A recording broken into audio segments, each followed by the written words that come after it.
حضرت ابوبکر رضی اللہ تعالیٰ فرماتے ہیں کہ لوگ قرآن کی آیت پڑھتے ہیں لیکن اس کا مفہوم غلط لیتے ہیں اور اس سے وہ ایک غلط فہمی کا شکار ہو جاتے ہیں. وہ آیت یہ ہے یا ایھا الذین آمنوا علیکم انفسکم لا یضرکم من ضل اذا اہتدیتم.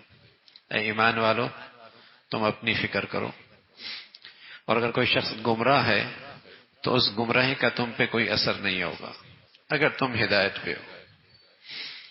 تو عام طور پہ لوگ اس کا مطلب یہ لیتے ہیں کہ اگر میں اپنی ذات سے دیندار ہوں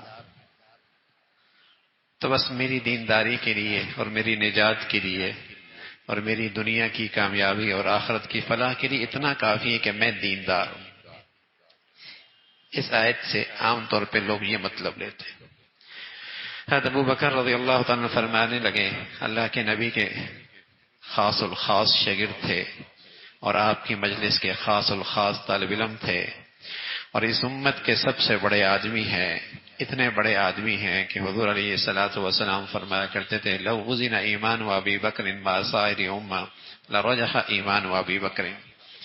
ایک ترازو میں اکیلے صدیق کا ایمان رکھ دیا جائے اور ساری امت کا دوسرے ترازو میں ایمان رکھ دیا جائے تو صدیق کا ایمان سب پہ بھاری ہو جائے گا. اس امت کے اتنے بڑے آدمی ہیں.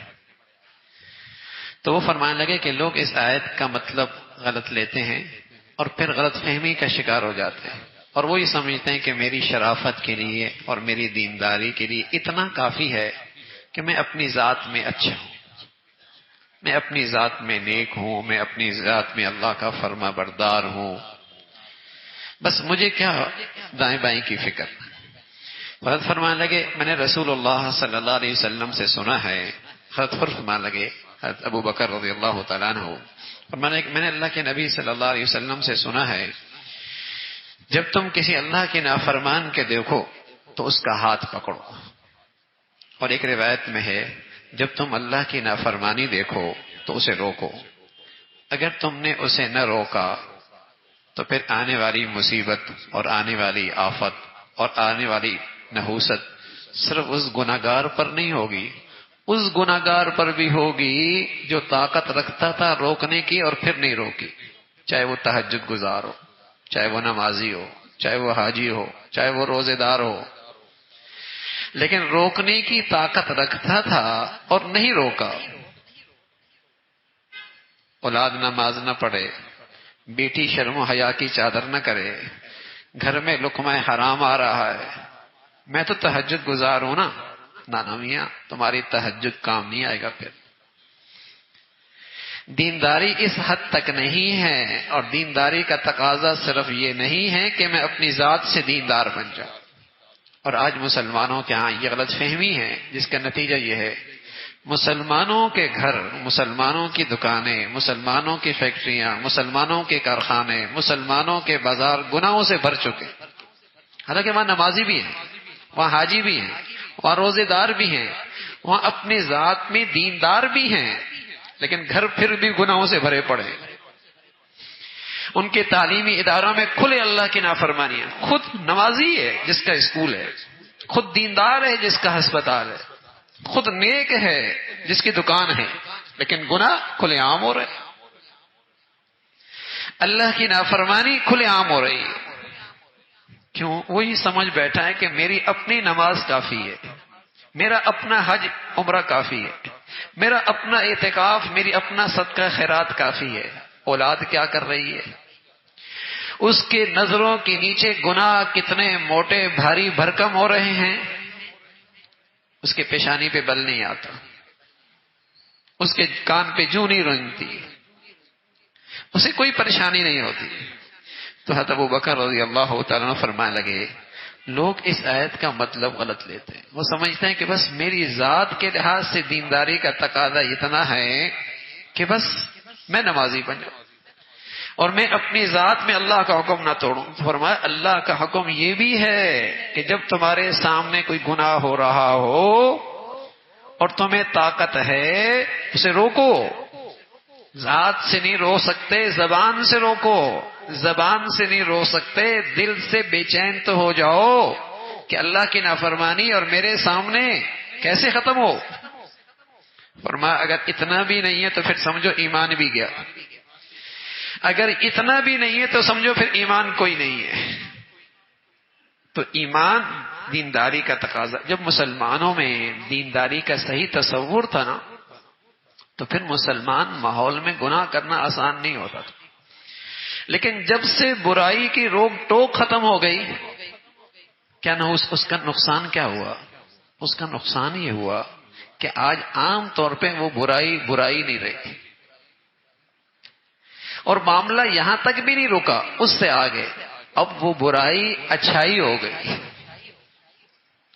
اب جب برائی اچھائی بنی، یہ خرابی کیوں آئی کہ برائی سے روک ٹوک نہیں ہو رہا ہے.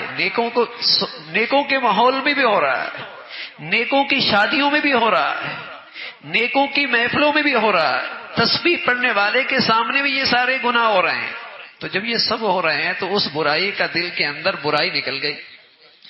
صرف برائی نہیں نکلی، معاملہ اس سے آگے ہو گیا کہ اب وہ برائی ہی نہ رہی، بلکہ معاملہ اس سے بھی سنگین ہو گیا کہ وہ برائی اچھائی بن گئی. اب جب برائی اچھائی بن گئی، اب اس پہ نکیر کرنا بڑا مشکل ہو، اب اس کو روکنا بہت مشکل. اب کوئی روکتا ہے نا تو اس انتہا پسند کہلاتا ہے، وہ شدت پسند کہلاتا ہے، وہ تاریخ خیال کہلاتا ہے، وہ انتہا پسند کہلاتا ہے. اس لیے کہ وہ برائی تو اچھائی جو ہو گئی ہے. پہلے اچھے شریف گھرانوں کی بیٹیاں کہاں ناچا کرتی تھی، لیکن اب تو ناچتی ہیں ثقافت کے نام پر. اب کوئی پرانے زمانے کا سوچ کا آدمی، اس کو بوڑھا آدمی گھر کا کوئی روک دے تو گھر والے سب اس پہ دوڑ پڑیں گے نا. بڑے میاں آپ کی عمر گزر چکی ہے، اب دنیا بہت بدل گئی ہے، زمانہ بہت روشن خیال ہو چکا ہے. اب یہ وقت کا تقاضا ہے کہ بیٹیاں بہنیں اسی انداز سے محفلوں میں ناچیں. تو اب وہ برائی نہ رہی، اچھائی بن گئی. آغاز کہاں سے ہوا کہ آج ہر آدمی نے دینداری یہ سمجھ لی کہ بس میں اپنی ذات سے دیندار ہوں. بیٹی کیا کر رہی ہے، بیٹا کیا کر رہا ہے، بیوی کیا کر رہی ہے، بھائی کیا کر رہا ہے، گھر کے اندر کیا ہو رہا ہے، دفتر دکان میں کیا ہو رہا ہے، اس کی آنکھوں کی نظروں میں، اس کی محفلوں میں کیا ہو رہا ہے، اسے کوئی پرواہ نہیں.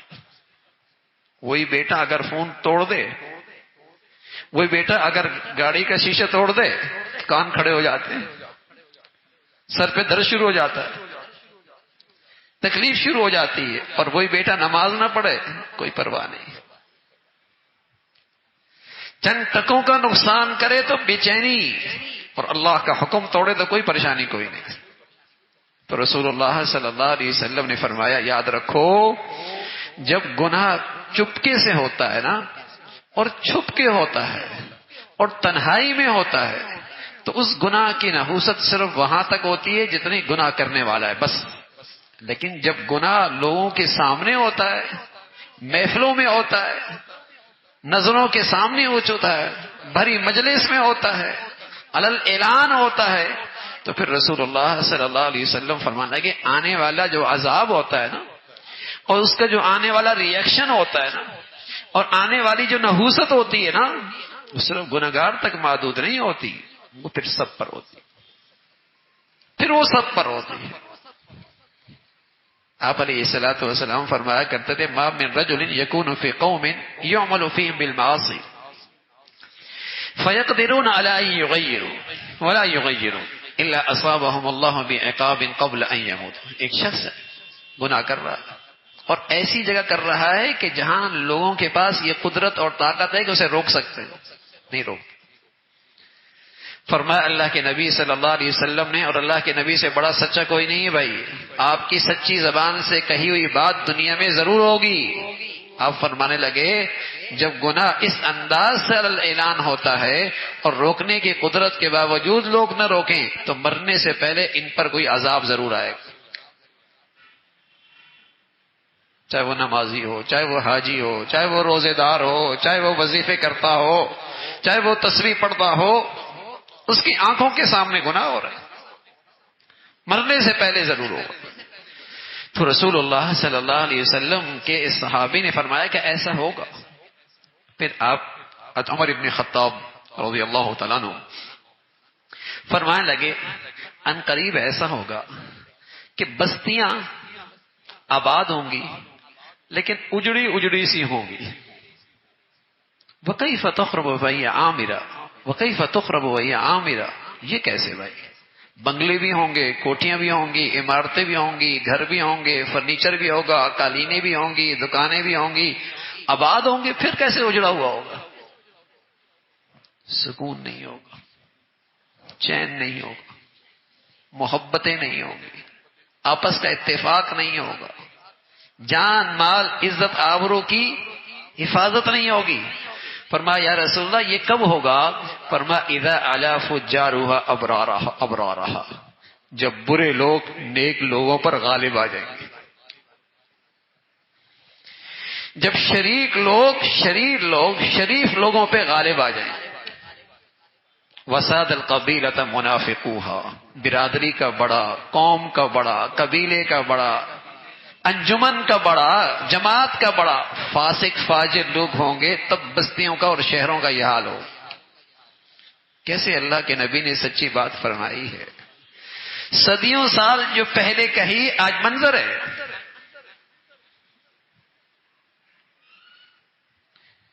برے لوگ شریف لوگوں پر غالب آ جائیں گے،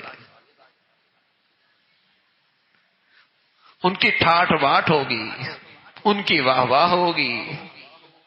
جو جتنا بڑا اللہ کا جرم کرے اس کی اتنی دنیا میں ٹھاٹ باٹ نظر آئے گی، آپ اتنا آگے پیچھے پروٹوکول نظر آئے گا. اور جب برادریوں کی، انجمنوں کی اور قوم کی اور علاقوں کی اور قبیلوں کا وڈیرا فاسق فاجر ہوگا، ان کا بڑا سردار وہی ہوگا. فرمایا ہستی بستیاں آباد بستیاں بھی اجڑی اجڑی سی ہو جائیں گی، اجڑی اجڑی سی ہو جائیں گی، سکون کوئی نہیں ہوگا، جان مال عزت آبرو کی حفاظت کوئی نہیں ہوگا. اور یہ سب نقصان ہوگا میرے عزیزو جب منکرات کی روک ٹوک ختم ہوگی، منکر کی اور گناہ کی برائی دل سے نکلے گی تو پھر برے، ظاہر ہے بروں کی عزت ہوگی، بروں کی بھی ٹھاٹ باٹ ہوگی نا بھائی. شرافت کا معیار بدل جائیں گے، اچھائی کے معیار بدل جائیں گے، عزت کے معیار بدل جائیں گے. تو یہ خرابیاں رسول اللہ صلی اللہ علیہ وسلم نے آگاہ فرمائی اور فرمایا ایسا وقت ہوگا کہ ایمان والے کا دل ایسا پگھلے گا جیسے پانی میں نمک پگھلتا ہے. جیسے پانی میں نمک پگھلتا ہے نا، ایمان والے کا دل ایسی پگھلے گا اس زمانے میں. مما ذالک یا رسول اللہ، یا رسول اللہ ایسا کیسے ہوگا کہ ایمان والے کا دل پگھل رہا ہوگا اور ایسا پگھل رہا ہوگا جیسے برف پگھلتی ہے پانی میں، جیسے نمک پگھلتا ہے پانی میں. فرمایا فیما جرى من المنکر لا يستطيع تغییرہ، یہ اس وقت ہوگا جب وہ گناہ دیکھے گا لیکن روک نہیں سکے گا، اللہ کی نافرمانی دیکھے گا، اندر ہی اندر پگھلے گا، اندر ہی اندر روئے گا، اندر ہی اندر دکھی ہوگا، اندر ہی اندر اسے غم ہوگا. نافرمانی دیکھ رہا اللہ کی. ایسا ہی ایک وقت آئے گا کہ مسلمان کا دل اندر سے ایسی پگھلے گا جیسے پانی میں نمک پگھلتا. لیکن رسول اللہ صلی اللہ علیہ وسلم فرمایا ہوگا یہ ایمان والا، نفاق نہیں ہوگا اس میں، یہ فاسق فاجر نہیں ہوگا، ہوگا ایمان والا. اس کی ایمان کی گواہی ہے کہ ایمان تو ہے کہ نافرمانی دیکھ کر بے چین تو ہے، دکھی تو ہے اندر سے، اللہ کا حکم کیوں ٹوٹ رہا ہے. اللہ تعالیٰ ایسا ایمان نصیب فرما دے، ایسی ایمان کی حقیقت نصیب فرمائے.